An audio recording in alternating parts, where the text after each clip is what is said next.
Welcome, Bob Nunez, to Outlook Video.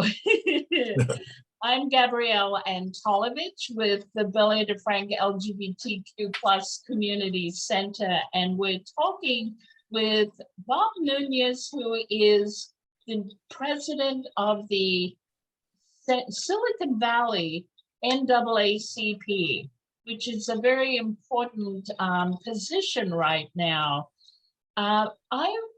I'm curious. I know intuitively that the LGBTQ community needs to jump in with you about voter rights, but can you explain why we need to work together? Yes, and first, thank you for inviting me. I think one of the important things for us to realize is that voter rights, the ability to get us to the polls so that they're open. At times we can get there. We can utilize every tool we can to make sure the right person is sitting on those seats that's going to be developing policy, that all of the partners that are like-minded help each other. Everyone needs to be able to have the same right to get to that ballot box and put in their ballot for wherever they want. And together, I think we can move that needle. And right now, when I'm invited to go to a Native American powwow, because they see that their rights have been taken away forever, I go and I tell them, I'm here as an ally. You tell me what you're fighting for, and I'm going to stand by you. When I'm invited to the Jewish community, and they say, look at our synagogue, look what they've done. And I say, I'm here as an ally, and I'm going to fight with you. The LGBTQ community, I'm going to stand there by you and fight with you. Voter rights. You have. Yeah. And now that we look at voter rights, we have fought for that, the NAACP, for years and years, and we're not done. Because right now you're seeing red states pass what they are telling us are simply rules to make sure that persons vote that are supposed to vote. And I say, no, that's not what you're doing. What you're doing is making sure that persons that look like you vote for persons that you want in there, that keep taking away my rights, the few that you've given us, then now you're going to try to take them away. But I see those same kind of rules keeping the LGBTQ community from having rights. And if you look around and you go to New York, Miami, Dallas, you see that community coming out and standing with us. And I hope that we see that in Santa Clara County. And I have. Absolutely. That's why we're interviewing you. Yes. You know, I remember when Black Lives Matter happened, we were there. You know, we brought our flags not to elevate us, but to show people that we were standing with them, because some of us look like them. And some of us allies, they weren't sure how we were allies, you know, so we were there, definitely. And the other thing too, I really noticed that people have forgotten that Martin Luther King wanted justice for everyone, not just African Americans. Can you talk about that more? Yes, and so that's one of the things that I have seen at the end of his career, his life. He was really focused on civil rights. But then at the last year and a half of his life, he started talking about economic rights. And if you looked at the kinds of things he was involved with, they weren't only for African Americans, they were for all Americans. And it was for the poor, the working poor. And so I look at families now that don't have enough money to pay rent, for food, for clothing, transportation. And he started talking about ensuring, that's when you started hearing about minimum wage, a living wage, talking about certain government subsidies so that persons could say there's going to be a floor. That's when you start hearing about single payer for medical insurance, so that the dollars that all of us were paying into government would be used to assist us. And he was leading that charge. And if you listen to his last speech, that's what it was. And it made no difference what color you were, what faith you were, but that all of us deserved at least that floor. And as I listen now, I listen to labor. I listen to different groups talk about, we need to at least tell everyone that there needs to be a floor, not a ceiling, but a floor. So as I look at it now, what we need to be looking at is what's in Santa Clara County, the richest county in the United States, that persons that want to work here in fast foods, in the service industry, can't afford to live here. Makes no sense to me. Absolutely. We need to be able to say, yeah, what is going to be the minimum wage here? That's a living wage. And as I look at the NAACP, what we're doing this year, because we are 133 years old. 133 years old? Yes. That we focused when we started on being focused on civil rights. We've now started to say that was okay when we started, but we now have to shift to take on individual issues that are central to everyone becoming self-sustaining. And so if that means it's going to be not only voter rights, but the minimum wage, if it's going to be COVID and health, if it's going to be any issue that addresses not only those that are African-American, but also one of our allies, we're going to be there. There's something about being a true ally, and that is letting persons take the lead when it's their issue and know how to support them and not try to be the one that leads them to the solution, but saying, this is your issue.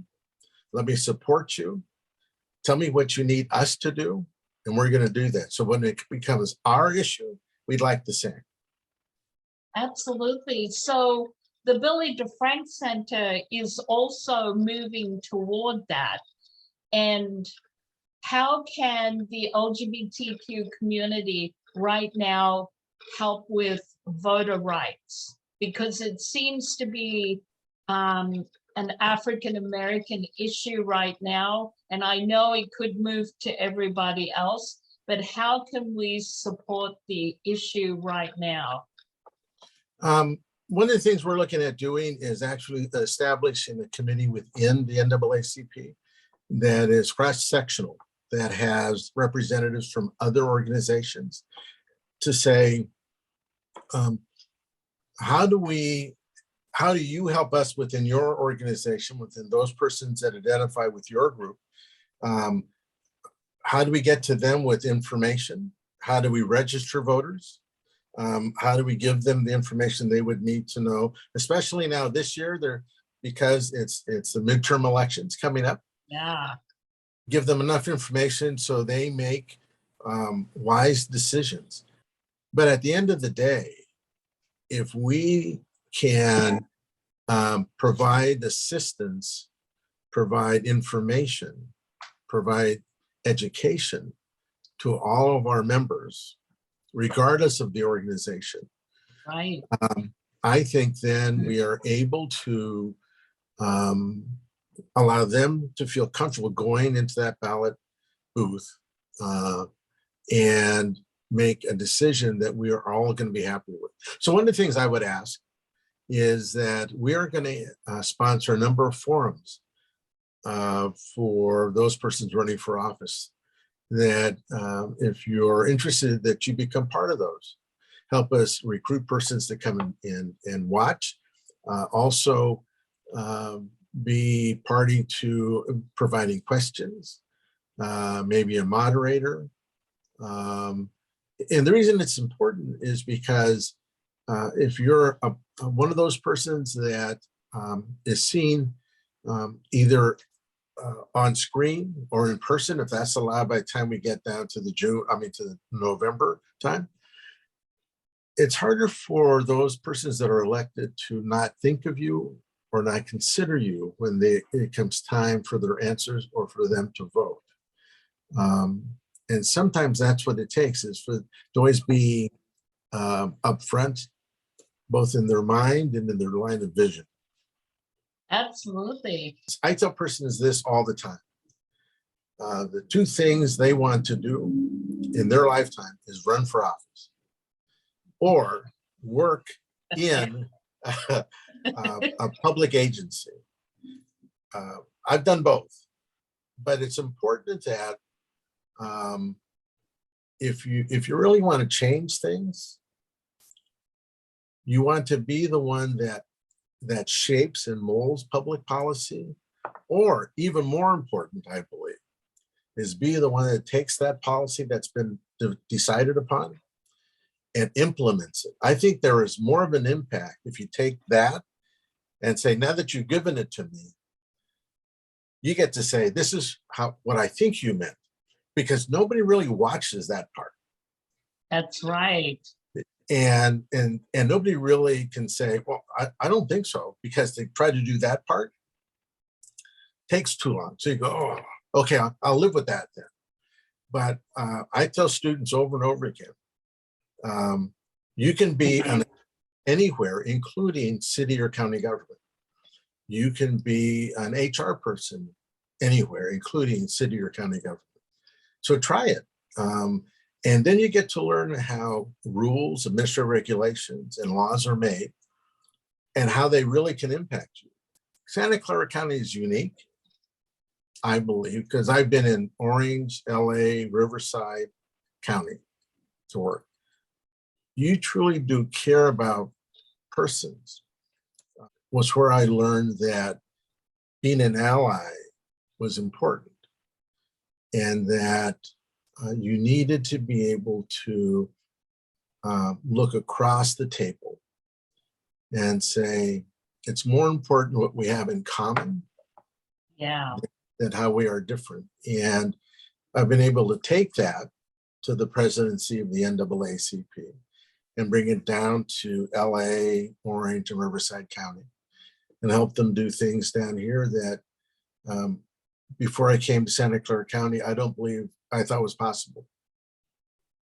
Just asking your question, what can we do for voter rights, tells me that you already know that if they're taken away from the African American community, they're surely going to be taken away from you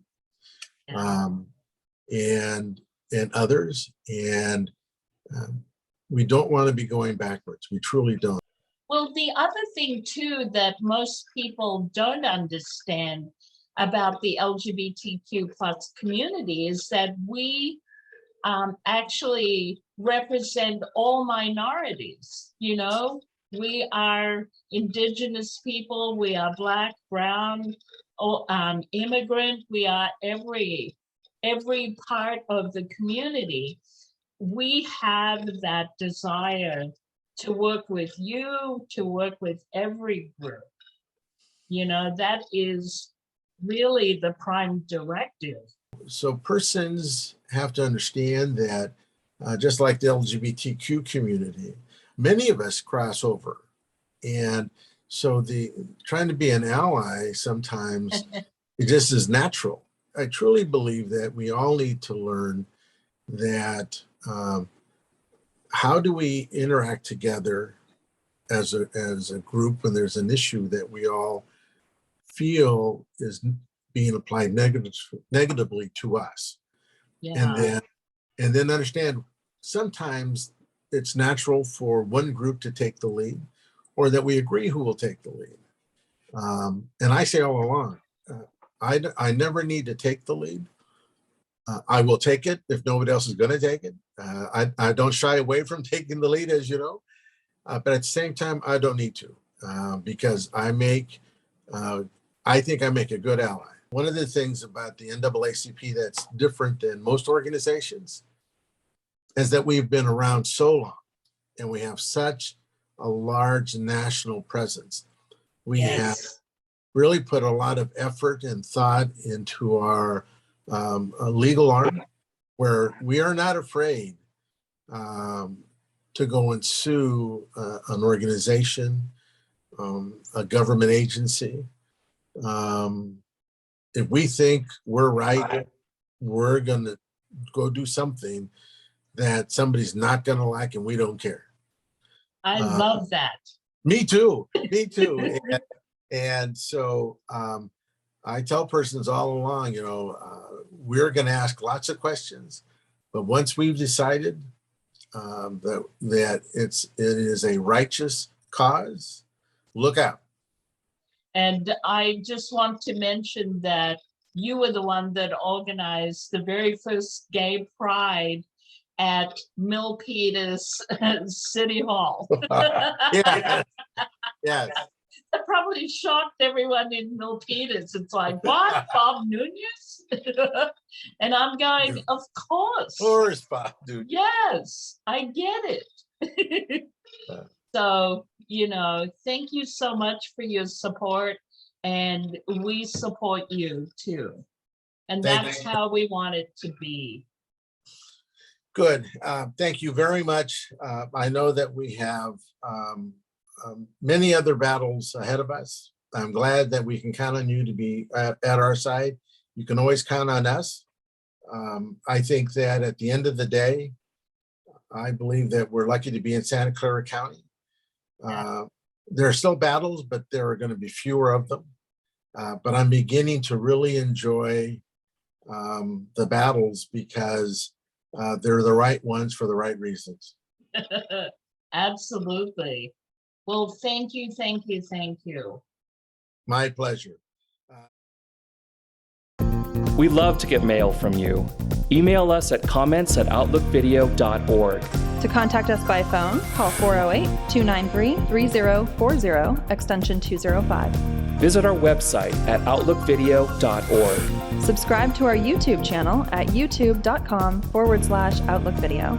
And connect with us at facebook.com/outlookvideo. This is Gabrielle Antolovich for Outlook Video. I just want to say that February is Black History Month and everyone is honoring their African American people. But one thing I want to say is that Billy DeFrank, who was an African American drag queen that we have had as a namesake, his real name was William Price, who was bigger than life. And this is a picture of him as William Price. And behind me is Billy DeFrank in drag. It's not a French name, it's actually a drag name. But one thing that we want to say, yes, we're honoring him during Black History Month. However, we honor him all the time, not just by having his name as part of who we are, but also he was somebody a bit like Martin Luther King and some of the major African American leaders who not only loved his own people, but loved everyone and fought for everyone in the LGBTQ community. What he did during the 1970s was he did a lot of fundraising through his drag shows for all the different LGBTQ groups that were doing this and doing that. And there was so many groups that he supported. And he loved everyone. He didn't care if you were gay, transgender, or into drag, not into drag, whatever race you were, if you were a lesbian, a gay man, or we didn't have the term non-binary, but I know he would have loved all the non-binary people and the bisexual people, everybody. He didn't care.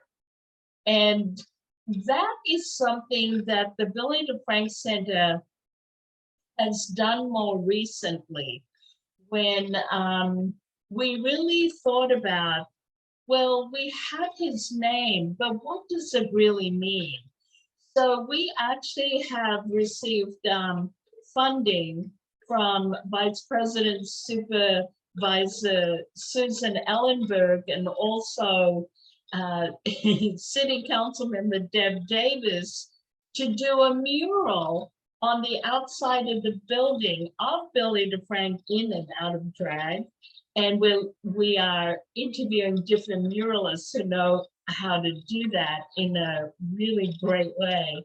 And what we want to say, and as an organization, we want to embrace, and this is the thing, he died a year before we opened up in 1980 from a heart attack, which was really difficult. But not only have we taken on his name, but as a center, we, and we're going to put this on the mural, that we embrace Billy DeFrank's spirit of inclusion, of love, and generosity, because that's who he was, and that's who we want to be.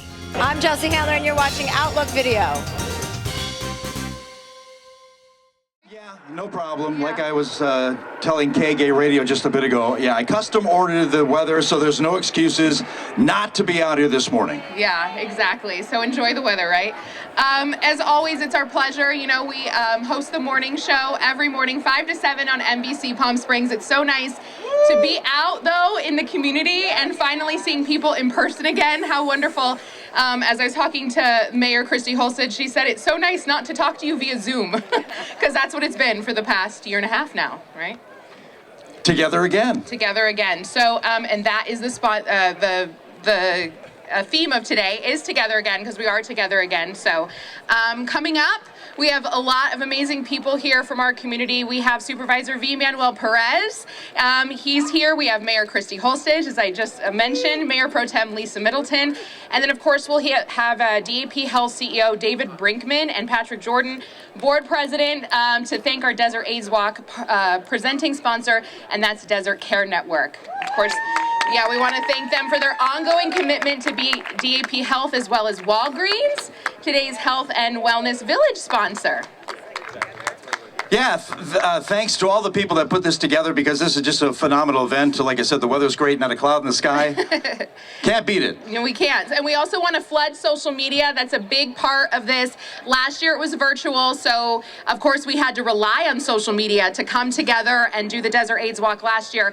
But this year, let's keep the social media flooded with, we want to use the hashtag Desert AIDS Walk 2021 so that we can keep sharing your story. And pictures. And pictures, yes, of course.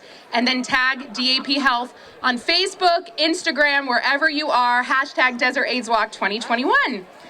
And to kick it off, it's our pleasure to introduce the Palm Springs Gay Men's Chorus. They're rehearsing back there. They sound great. The chorus has been performing at Desert AIDS Walk for many years, and so it's a great opportunity for them to kick it off. It is Together Again. Let's get it started. I close my eyes and I can see a world that's waiting up for me, that I call my own. Through the dark, through the door, through where no one's been before, but it feels like home.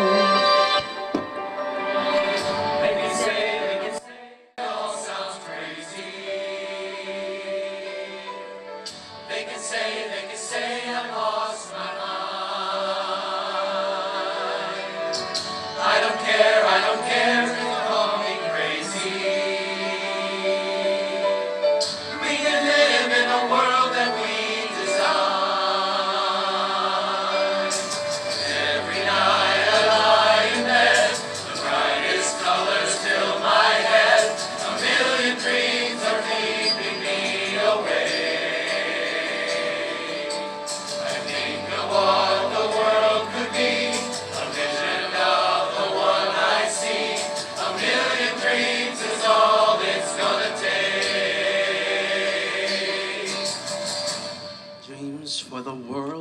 gonna make.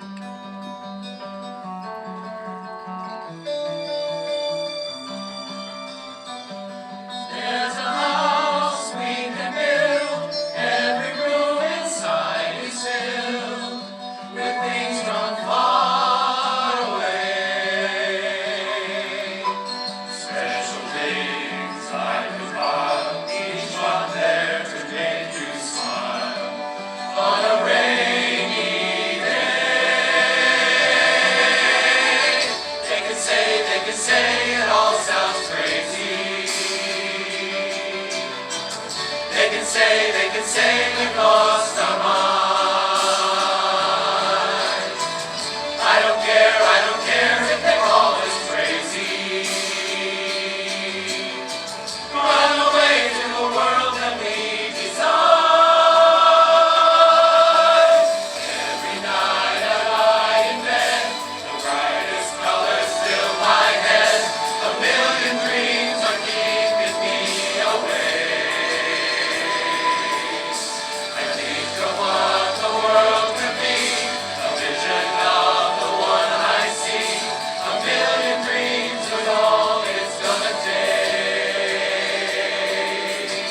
A million dreams for the world we're gonna make. However big, however small, let me be part of it all. Share your dreams with me.